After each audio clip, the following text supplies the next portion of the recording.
Meninos. Criei minhas filhas para serem feministas desde que estavam no útero. Eu sabia que o treinamento do mundo começaria no segundo em que elas nascessem e queria que estivessem prontas. Prontas significava ter uma narrativa interna sobre o que significa ser uma mulher, uma que pudessem comparar com a narrativa do mundo. Eu não tive alternativa quando criança, então, quando o mundo me disse que uma menina de verdade é pequena, quieta, bonita, obsequiosa e agradável, eu acreditei que essa era a verdade. Eu absorvi essas mentiras e elas me deixaram muito doente. Crianças são ensinadas pelos adultos de suas vidas a ver jaulas e resistir a elas, ou são treinadas pela nossa cultura a se curvar. Meninas nascidas em uma sociedade patriarcal se tornam sagazes ou doentes. É uma coisa ou outra.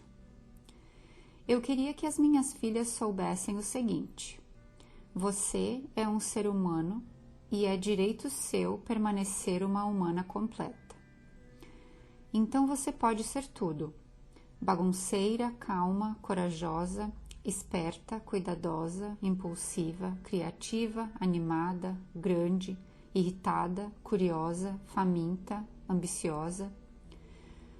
Você tem o direito a ocupar espaço nesse mundo com seus sentimentos, suas ideias e seu corpo.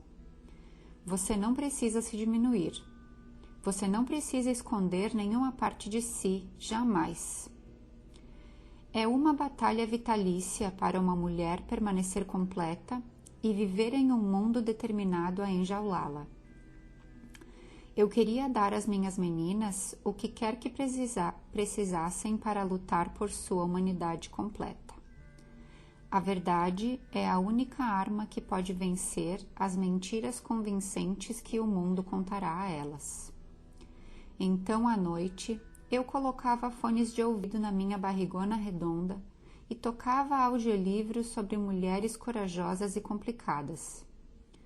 Depois que elas nasceram, eu embalava minhas filhas com histórias sobre mulheres que escaparam das jaulas de suas culturas para viver livremente e oferecer seus dons para o mundo.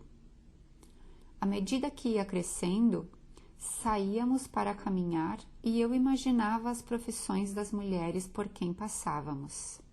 Aposto que essa é engenheira, executiva, atleta olímpica. Quando outra mãe comentava de brincadeira como minha filha era mandona, eu respondia: não é ótimo? É uma líder nata. Quando minhas filhas perdiam um jogo e ficavam com raiva, eu dizia: tudo bem ficar com raiva. Quando começaram a estudar e a pensar em se diminuir, eu falei: continue levantando a mão, querida. Você pode ser corajosa e brilhante exatamente como é, em qualquer lugar do mundo. Você pode ser autoconfiante e ainda ser uma menina. Funcionou. Enquanto cresciam, elas voltavam da escola e perguntavam por que quem vencia o jogo de queimada sempre recebia o apelido de rei. Perguntavam às professoras por que na Constituição tudo estava no masculino. Elas insistiram em ser transferidas da escola primária cristã porque a professora se recusava a considerar a possibilidade de chamar Deus de ela. Quando a camisa do time escolar de Tish cegou com as palavras futebol feminino, ela organizou uma revolta exigindo que o feminino fosse retirado da camiseta das meninas ou que o masculino fosse acrescentado na dos meninos. Ama usava ternos na escola e quando seus colegas diziam que ela era um menino, simplesmente dava de ombros. Quando reclamei sobre ter que desmarcar o horário no cabeleireiro para pintar as raízes, Tish me perguntou: por que você está tentando mudar quem você é? 5 anos atrás, eu estava arrumando a cozinha enquanto a TV estava ligada na CNN ao fundo. Eu me aproximei para mudar de canal, mas então percebi um padrão específico e perturbador nas reportagens. A primeira era sobre diversos políticos, homens e brancos, que foram pegos mentindo e roubando para se manter no poder. A segunda incluía vídeos de um policial surrando brutalmente um adolescente negro desarmado. Depois vieram as seguintes notícias. Um adolescente de 15 anos entrou na escola atirando e matou 3 colegas, uma delas uma menina que tinha se recusado a sair com ele. Membros de um time de lacrosse universitário foram acusados de estupro coletivo. Um rapaz foi morto em um trote na faculdade. Um pré-adolescente gay se enforcou por causa do bullying que sofria na escola. Um veterano de 35 anos simplesmente perdera a batalha contra o transtorno pós-traumático. Encarei a TV boquiaberta e pensei: ah, meu Deus! É isso que acontece quando os meninos tentam obedecer às ordens da nossa cultura. Eles também não têm permissão para serem completos. Meninos estão enjaulados também. Meninos que acreditam que homens de verdade são todo-poderosos vão mentir e roubar para se manter no poder. Meninos que acreditam que meninas existem para validá-los consideram a rejeição de uma mulher uma afronta pessoal à sua masculinidade. Meninos que acreditam que conexões livres e vulneráveis entre homens são vergonhosas vão odiar os gays violentamente. Meninos que acreditam que homem não chora terão acessos de fúria. Meninos que aprendem que dor é fraqueza morrem antes de pedir ajuda. Ser um menino nos Estados Unidos é uma armadilha. Treinamos esses garotos para acreditarem que a forma de se tornar homens é objetificar e conquistar mulheres, valorizar dinheiro e riqueza acima de tudo e suprimir qualquer emoção que não seja competitividade e raiva. Então ficamos chocados quando nossos meninos se tornam exatamente o que os treinamos para ser. Eles não conseguem seguir nossas ordens, mas estão mentindo e morrendo e matando ao tentar. Tudo aquilo que humaniza um menino é uma vergonha para o homem de verdade. Nossos homens também estão enjaulados. As partes de si mesmos que precisam esconder para caber nessas jaulas são as partes de sua humanidade que a nossa cultura identifica como femininas. Traços como compaixão, ternura, suavidade, quietude, gentileza, humildade, incerteza, empatia, conexão. Dizemos a eles: não sejam assim, porque essas são características femininas. Seja tudo menos feminino. O problema é que essas partes banidas de nossos meninos não são características femininas. São características humanas. Não existe isso de personalidade feminina, porque não existe isso de masculinidade e feminilidade. Feminilidade é só uma lista de características humanas que uma cultura coloca em um balde que recebeu o rótulo de feminino. A noção de gênero não é natural, mas pré-determinada.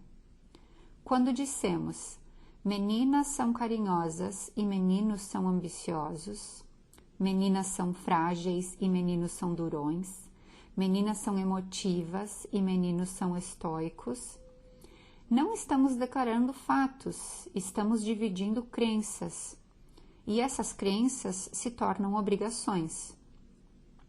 Se essas frases parecem verdadeiras, é porque todo mundo foi programado assim. Qualidades humanas não têm gênero. O que tem gênero é a permissão para expressar certos traços. E por quê? Por que a nossa cultura determinaria papéis de gênero tão estreitos? E por que seria tão importante para a nossa cultura rotular toda a gentileza e compaixão como feminina? Por que é proibindo a expressão dessas qualidades que o status quo mantém o seu poder? Em uma cultura tão desequilibrada como a nossa, em que alguns poucos acumulam bilhões enquanto outras pessoas morrem de fome, em que as guerras são criadas por causa de petróleo, crianças são mortas a tiros enquanto fabricantes de armas e políticos ganham seu dinheiro manchado de sangue, compaixão, humanidade e vulnerabilidade não podem ser toleradas.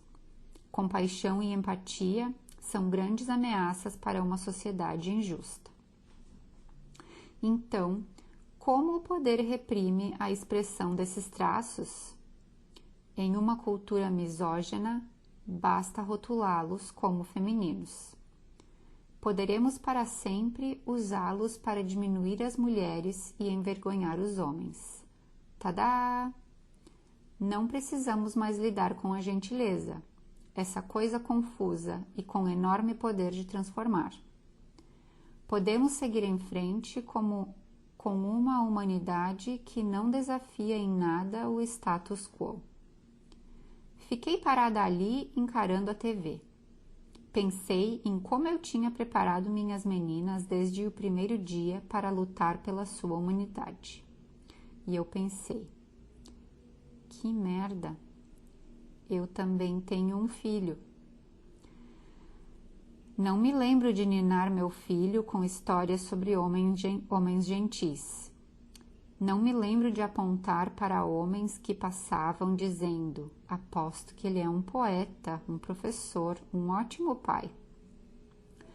Quando um adulto mencionava como meu filho era sensível, eu não me lembro de dizer: não é ótimo? A gentileza é a sua maior força.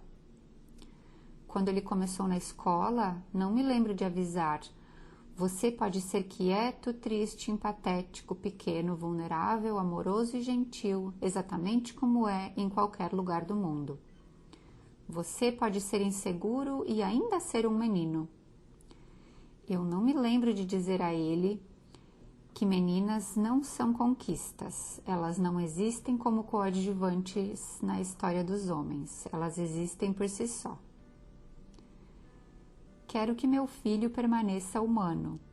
Quero que permaneça completo. Não quero que adoeça. Quero que seja sagaz. Não quero que ele se entregue a jaulas em que vai morrer aos poucos ou morrer tentando escapar.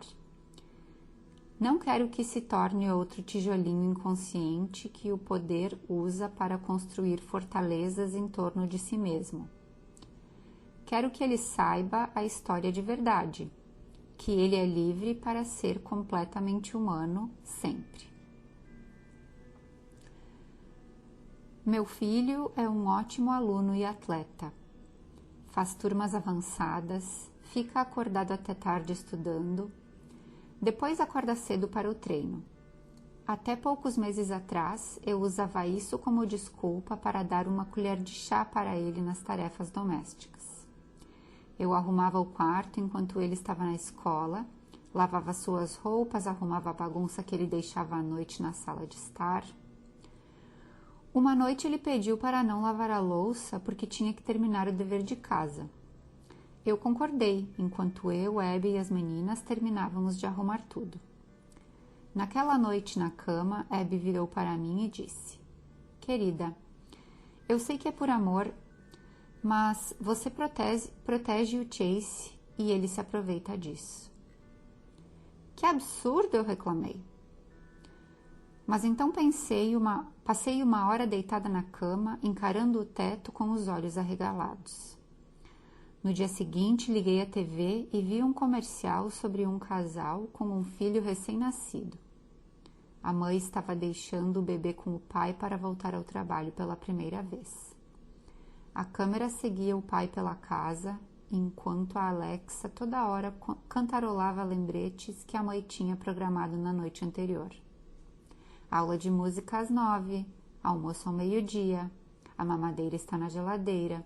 Você está indo muito bem. Era para os espectadores acharem aquilo uma gracinha. Tudo em que eu conseguia pensar era: esse pai acabou de chegar ao planeta Terra? Ele é novo por aqui? Por que ele precisa de instruções minuto a minuto para cuidar do próprio filho? Como a mãe desse bebê se preparou para esse dia? Além de se aprontar para voltar ao trabalho, essa mãe passou a noite anterior pensando em cada minuto do dia seguinte do marido. Ela previu cada uma das necessidades dele e da criança, e então treinou a Alexa para segurar a mão do pai o dia todo, para que ele não precisasse pensar por si só em nenhum momento. Mas o pai parecia ser um homem adulto, que amava o filho. Não havia motivo no mundo pelo qual ele não seria igualmente capaz de cuidar do bebê quanto a esposa. Os dois eram pais de primeira viagem. Por que só um deles era tão sem noção? Eu pensei. No dia seguinte, deixei uma lista de tarefas para o Chase, mas ele não terminou de cumpri-las. Quando fui confrontá-lo, ele disse: Desculpa, mãe, mas eu tenho uma prova de física amanhã. Não, eu que peço desculpas, Chase. Tenho passado uma impressão errada para você. Sem querer, eu ensinei que se dar bem no mundo é mais importante do que servir a sua família dentro de casa. Ensinei que o lar é onde você gasta o que sobra da sua energia e que lá fora é onde você deve se esforçar ao máximo. Preciso corrigir isso, então aprenda o seguinte: não estou nem aí para o quanto você é respeitado lá fora se você não estiver respeitando as pessoas dentro da sua casa. Se você não entender isso, qualquer coisa que fizer lá fora pouco vai importar. Nossos meninos nascem com um imenso potencial para cuidar, amar e servir. Vamos parar de treiná-los para esquecer isso. Anos atrás, meu ex-marido foi jantar com um amigo que tinha acabado de ser pai. Eles ficaram horas fora, e quando Craig voltou para casa, eu perguntei: Me conta, qual o nome do bebê? Não sei. O quê? Tá, como estão as coisas em casa? Eles estão exaustos? O bebê está dormindo bem? Como está a Kim? Eu não perguntei. Certo. Como está a mãe dele? O câncer piorou? Ele não comentou. Espera, mas do que vocês falaram por 2 horas? Sei lá, trabalho, futebol. Eu me lembro de olhar para Craig e pensar: eu não trocaria de lugar com ele nem por todo o dinheiro do mundo. Eu não teria aguentado os primeiros meses de maternidade sem amigas e suas opiniões sinceras sobre como aquilo é difícil. Deve ser tão solitário ser homem. Deve ser tão difícil carregar sozinho todas as coisas que deveríamos nos ajudar a carregar. Não quero que meu filho seja treinado para aguentar a solidão. Então, quando sou obrigada a levá-lo com os amigos, seja lá para onde, eu desligo o rádio e pergunto: qual foi a coisa mais constrangedora que aconteceu com vocês essa semana? O que vocês mais gostam no Jeff, no Juan e no Chase? E pessoal, quem vocês acham que é a pessoa mais solitária da turma? Qual é a sensação de ficar escondido dentro do armário durante esses treinamentos contra atiradores? Pelo retrovisor, eu vejo os meninos revirando os olhos. Mas logo eles começam a falar, e eu me impressiono ao ver como seus pensamentos, sentimentos e ideias são interessantes. Eu me lembro de uma vez em que um dos meninos compartilhou uma coisa especialmente vulnerável e os outros deram risadinhas desconfortáveis. Eu comentei: Ei, só se lembrem de que quando vocês riem de alguma coisa que alguém falou, isso não tem a ver com quem falou. tem a ver com vocês. Ele foi corajoso o suficiente para ser sincero, e vocês têm que ser corajosos o suficientes para lidar com isso. A vida é difícil. Amigos precisam ser um porto seguro uns para os outros. Nossos meninos são tão humanos quanto nossas meninas. Eles precisam de permissão, de oportunidades e de espaços seguros para dividir essa humanidade. Vamos encorajar conversas reais e vulneráveis entre nossos filhos e seus amigos. Vamos falar sobre seus sentimentos, relacionamentos, esperanças e sonhos, para que eles não se tornem homens de meia idade que sentem que só podem falar de esporte, sexo, notícias e do tempo. Vamos ajudar nossos meninos a se tornarem adultos que não precisam levar a vida sozinhos.